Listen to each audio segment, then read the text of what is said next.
Welcome to The Freight Break with your host, Dan Lindsey, the podcast that cuts through the noise of the trucking industry. We're talking real conversations, real relationships, and real insight that keep the wheels turning. Hello, everyone. Welcome to this week's episode of The Freight Break, your flagship podcast for the Broker Carrier Summit and the BCS Freight Network. I am your host, Dan Lindsey, and we've got a great show for you today. I get to speak with my good friend, again, Pam Polyak. This time, we're going to be breaking down DOT audits. What are they? Why do they happen? And how can you, as a carrier, navigate them most effectively? Before we do that, however, we are a couple months away from the Broker Carrier Summit in Orlando. I know early bird pricing is already gone, but there is still time to sign up. So go over to www.brokercarriersummit.com right now today and sign up. You do not want to miss what we have in store for you in Orlando. All right, I'm ready to get to the show. Before we do, let's kick it over to Ty Software. Meet Ty Software's workflow automation, built to help LTL and FTL freight brokers boost productivity. Use custom prompts to automate repetitive tasks like status updates, carrier changes, and shipment alerts right in the platform. Manage operations with automated scheduling, carrier management, and real-time updates. Workflow automation removes bottlenecks, freeing you up to grow your business. Best of all, it's easy to set up and use. No coding or tech skills required. Choose your workflows and Ty does the rest. Book a demo today and see how Ty makes efficiency happen. Hello, everyone. Welcome to the segment of Breaking It Down, where we are going to break down DOT audits with my good friend, Pam Polyak. Pam is an expert in the field, has been doing this for many, many years, and she is here to talk about what happens when, well, let's back up. She would talk about what a DOT audit is, why they happen, and how you can best navigate when it does happen to you. I don't know about you, but I got a few friends in the industry right now who are going through some pretty stressful times dealing with DOT audits and all the paperwork and things they have to do and hoops they have to jump through because the government is looking at their operations. So, Pam, welcome back to the show. How are you doing? I'm good, Dan. Thanks for having me again. Yeah, thanks for coming back. Usually we scare people away, so... Well, a little bit. We'll see how this one goes. Sounds good. Sounds good. Well, if there's no more scary topic than a DOT audit if you're a carrier, or at least there are a few more scary topics if you're a carrier than a DOT audit. So give us some background as to your experience in helping carriers navigate this. What is a DOT audit? And help us understand that. Well, I will start by kind of explaining the two that we went through as a company. The first one was when I was newer into the industry. I would say it's probably about 15 years ago. We got nailed for an oops, which, at the time we didn't really realize it was even an oops. We had a driver, and again, this is about 15 years ago, so don't come for me on this one. But we had a driver fail a drug test, sent him to the SAP. He took the classes. The SAP officer turned around and told us, okay, he's good to go. Send him for another drug test and you can get him going. That was all within about a 10-day time period. When we sent him again for his SAP or for his drug test, he failed again. And when we called the SAP was like, oh, you just sent him too soon. Wait another week and take it again. Waited another week, took the test. It was negative.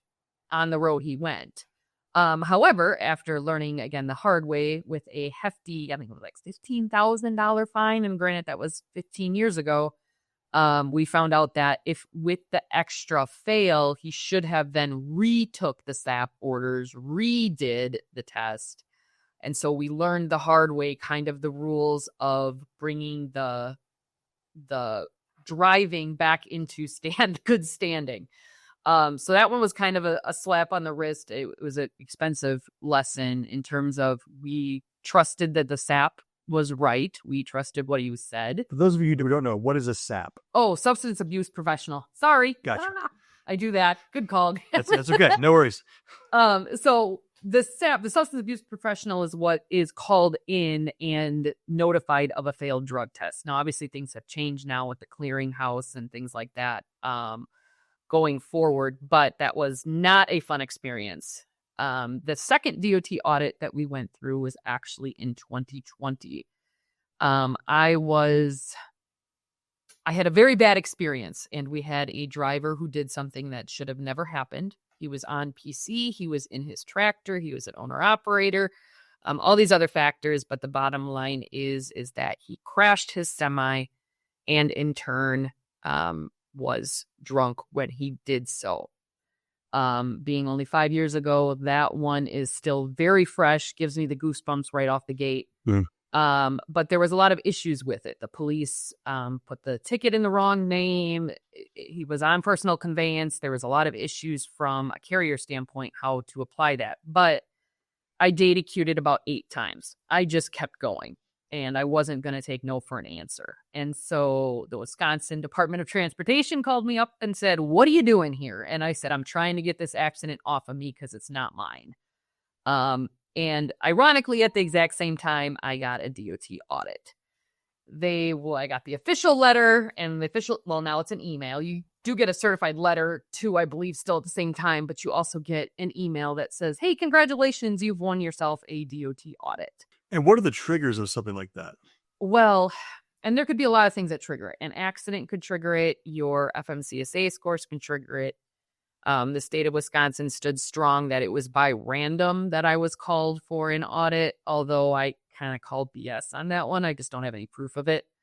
But you can get DOT audits from complaints. You can get DOT audits based on like hours of service, roadside violations.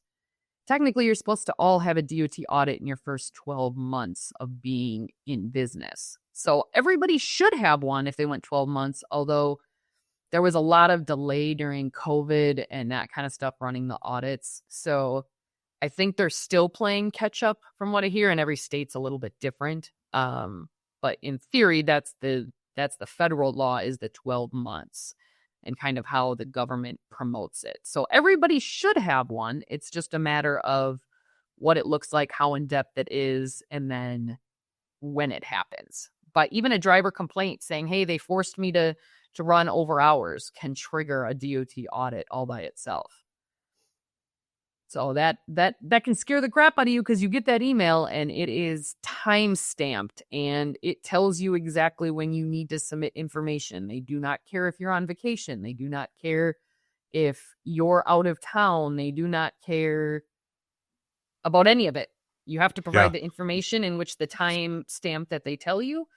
And very rarely, I don't think I've ever heard of them giving an exception to the rule. So it's a case of having your files the right way. And if you're not the one in the office all the time, making sure somebody in that office at all times knows how to get a hold of the files needed. Right. So for those of us who don't understand, because in full transparency, I am a broker. I lived on the brokerage side for, not going on 13 years now. DOT audits are an unfamiliar area when it comes to freight brokers. So for the freight brokers, maybe newer carriers among us, new entrants into the industry, when you are selected, randomly selected for a DOT audit, couple of questions for that. Is the audit limited to the complaint itself, or is it a full unpacking of your operations as a company? They can do a full unpacking, but a lot of times it can be triggered on like VIN numbers. Let's say the VIN number had 2 different inspections that it failed. It will select it, meaning the DOT auditor will select that specific VIN number to be shown. If you're getting hours of service, they will target it. They'll ask, so what happens first, you get, they'll send you a sheet, right? And you have to fill it out with what your vehicle numbers are, what your driver names, numbers, date of hire, years of experience. You got to fill out the columns in which they want. And then a lot of times they will cross-reference that to inspections, roadsides that you've had, accidents that you've had. And that's one of the first things, especially if vehicle maintenance is an issue. They'll pick the VIN number that was already chosen, that they know already exists, that was on your list, but that it's already had a either failed inspection or you got points off, whatever it is. And then they'll ask for the repairs. So it's not exactly targeted, but they have all the information at their fingertips where, hey, if this vehicle is getting 5 vehicle maintenance done, they're going to target that they want to see the DOT inspections, the PM, what services were done, either at the time of the roadside or after, because you're supposed to get that stuff done within the 15 days or you face a $10,000 fine. And that is some of the first things that they will ask you for, is saying, hey, on February 2nd of 2025, whatever the date is, this vehicle inspection happened with these 4 things. I need the maintenance to show, and the maintenance invoice to show that those things were repaired. So they'll target things rather than necessarily abroad, but they can do it however they want to, honestly. Yeah. And I guess this question is determined by what exactly they are targeting. How long does if there is a typical DOT audit, how long can these last? Well, it depends on how much they dig. Generally speaking, you get the initial email. They'll give you usually 72 hours to just submit that back. And then it usually takes them about a week or so. And so much of it's done online now, and just via email. They're not coming on site unless there's a death usually, or some type of big accident, or some huge violations that they see on their end. Would they do on site right now? But once they do that initial review, then you have 72 hours to submit the second round of what they're asking for. If they want to dig more, it'll be a third round, a fourth round. You could be in it for a good month. Some of it's just as long as fast as what you guys, respond with the information that they want. And helpful tip, don't ever miss that deadline. They'll have you upload the documents, upload what they want. But as a helpful hint, don't give them more than what they're asking for. So what happens if you miss the deadline?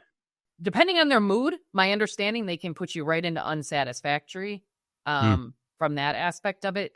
I haven't seen it happen because I haven't seen anybody miss it, but don't.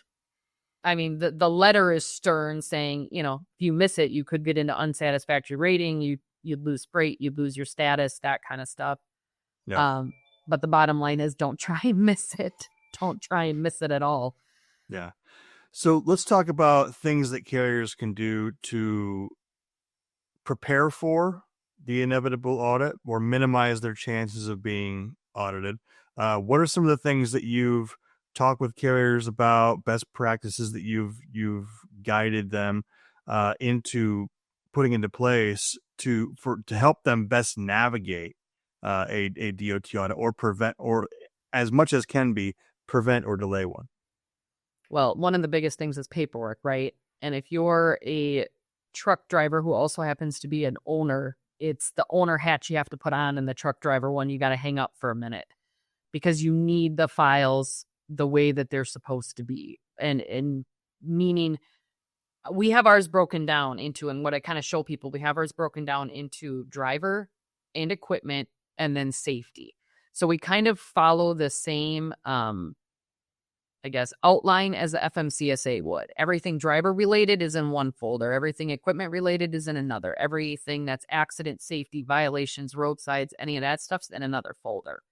Broken down in great detail. One of the things that a lot of people miss is taking those inspections and also putting it with the maintenance right away. The last thing you want to be doing is calling up because you think you maybe used this person for the repair on the one that they're asking for, but you can't quite remember. So you're calling around to all the different repair shops that you use. It's like, keep those things together because you never know when you're going to need it. One of the other things is, and one of the big things that we find with people prepping for DOT audits, is making sure that your drug and alcohol is correct. You do need to have on file what consortium you're in, how many people were picked for that quarter. You need to have those in a filing cabinet. You need to have that set aside so that they'll ask you flat out, what quarters did you have for the last 12 quarters? Who all got pulled? Did you meet that 50% quota? And so keeping everything organized in a nice, neat, and it can be on the computer. It doesn't necessarily have to be hard copies, although FMCSA, I'm pretty sure the law still says hard copies, but most people don't anymore, and auditors completely, they want it scanned and emailed anyway. But making sure your ELDs are saving the 6 months worth of logs that you need, making sure that you have all the information in terms of your driver application. Did you hire your brother and fill out a road test form, or did you just believe that he knew how to drive and never did it? Those are the checks and balances that you have to make sure that you're doing, because they will ask for it, not just during an audit, but that's a huge thing. Something were to happen with insurance. Where's the proof that you road tested this person? Where's the proof that they were a good driver? Where's the pre-employment drug screen? Making sure that you have all of that. There's a laundry list of stuff.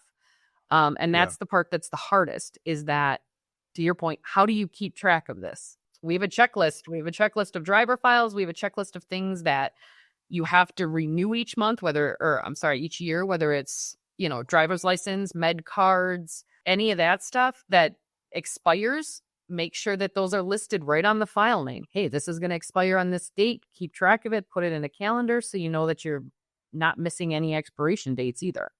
Yeah. Well, and that's one of the challenges. And I talk to people all the time where they were told, hey, go into trucking. It's relatively low barrier of entry.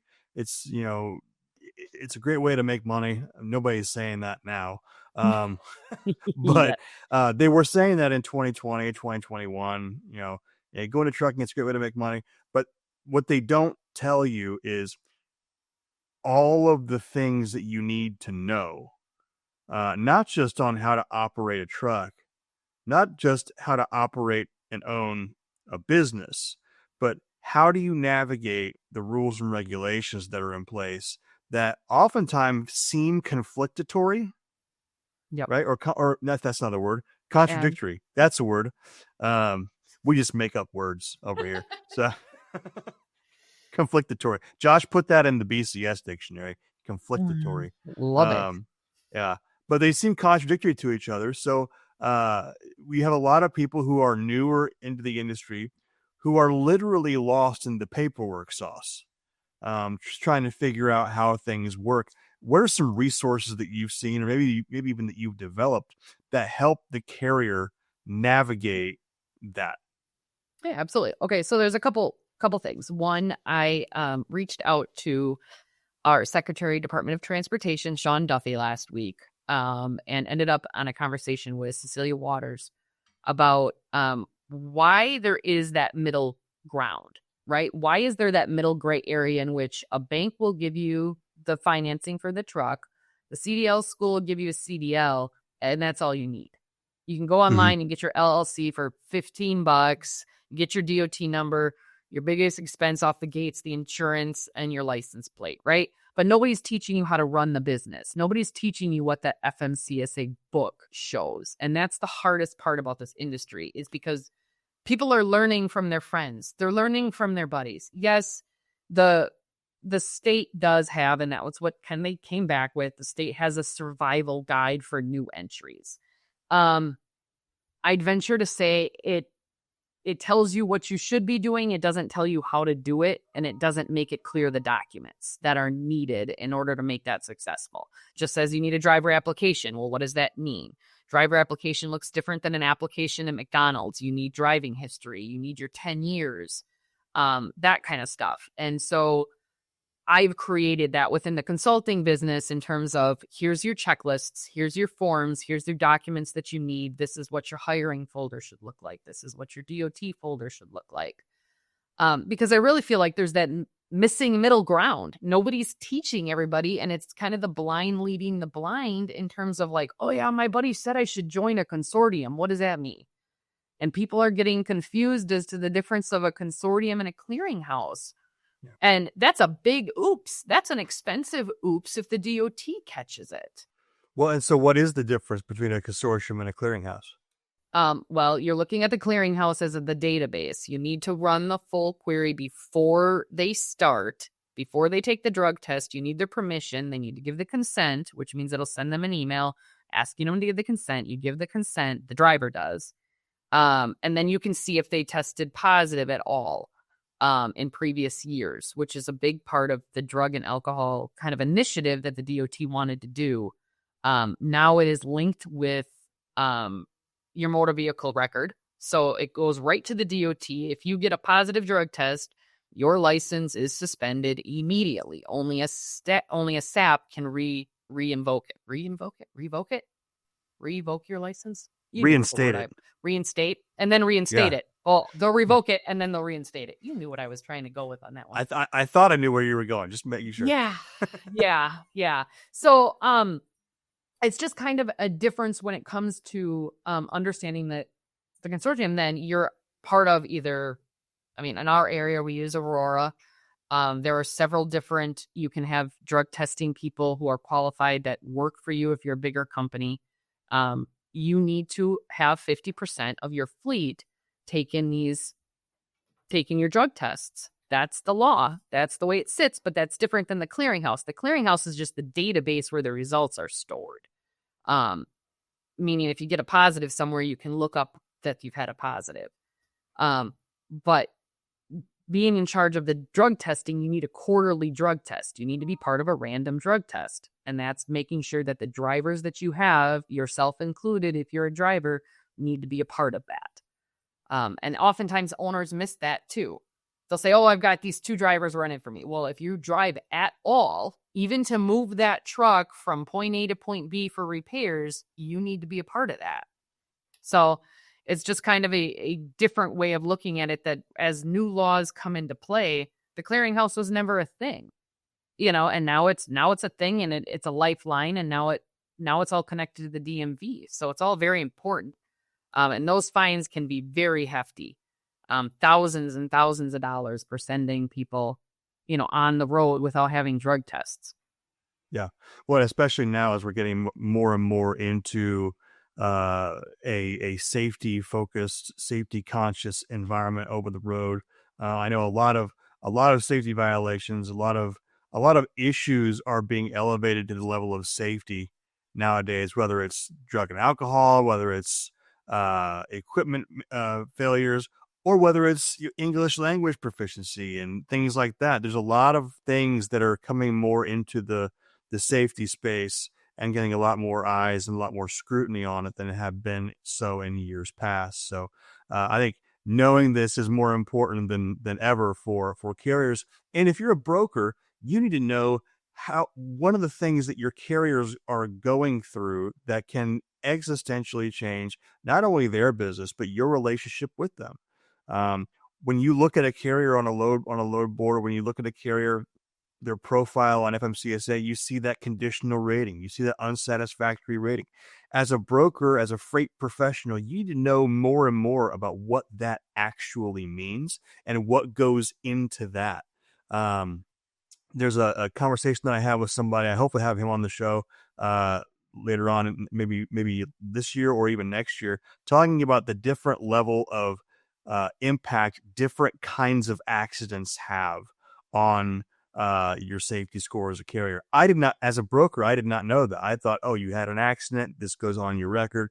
No, it depends on whether it's at fault, whether you were, under the influence, whether somebody was injured, whether somebody passed away, what size car all kinds of different things that impact the level of or affect the level of impact that has on your score. So, well, here's one thing I will note with accidents. 99.999% of the time, the accident is being deemed as your fault in the initial FMCSA.